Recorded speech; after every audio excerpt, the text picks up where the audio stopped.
The 2026 Winter Games are right around the corner, and Team USA bobsledder Kallie Humphries is chasing another shot at Olympic gold. But her biggest battle has been away from the track in her journey to become a mother.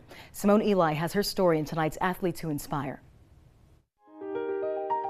From Canada to Team USA, her bobsled has carried nations to glory. My first Olympics, 2006, 10, 14, 18. I went, competed, won, got medals. But Kallie Humphries is more than a three-time Olympic champion. She's a trailblazer whose determination has forever changed the face of her sport.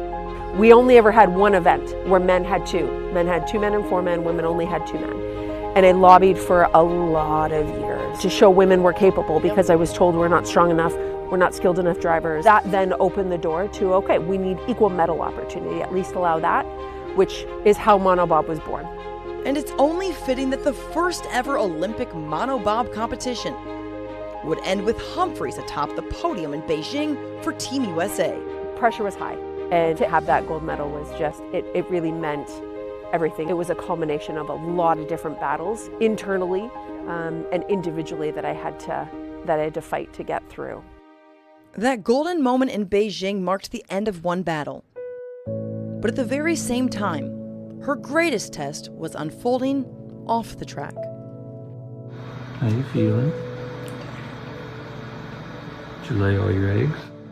A year before the 2022 Winter Games, Kallie was diagnosed with stage 4 endometriosis, the start of a 3-year fight to become a mother. IVF is such a trip because they set the scenario up. Okay, you're going to pick the best quality egg, you're going to pick the best this, and so this is the one you should be successful.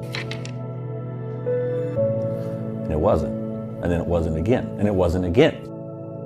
I think, like, you look back and you go, okay, why didn't they work? But you also have to look back and go, okay, we were meant to have that kid.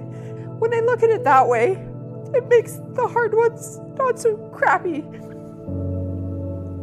You know, some of the failed transfers, it does kind of think like, well, you know, what would have, what would they have been? And you don't know. It was a 2.5-year process. We went through 2 rounds of egg retrieval. We had 4 transfers. We had 3 failed, and it was on the 4th transfer that Alden took. Okay, delivery. And where? 4.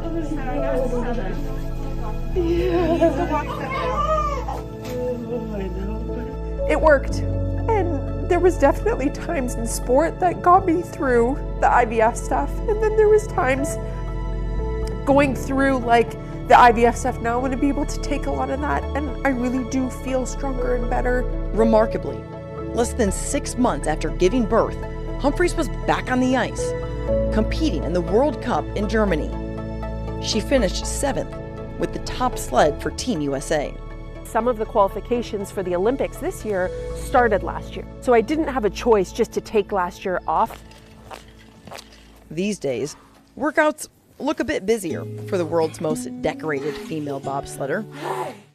I wouldn't change it for a single thing. Ultimately, the best thing we got was my son out of this. Go, go, go, go. Kallie, Travis, and their son Alden train together just about every day. Well, I'll probably do it for 10 It's just an acceptance of chaos. That's really what it is. It's just immeasurable, the time that I get to spend with her, the things I've gotten to see. It's very much about the journey and us traveling together and us being together and us doing this together as a family with Alden and me becoming a mom and getting back in shape. Hopefully I medal and hopefully I'm on top of the podium. But if I'm not, I'm okay with it because I got the gold medal with him. I got to like become a mom, and that was the greatest thing. So this 4 years is already wrapped up. It's kind of like a victory tour.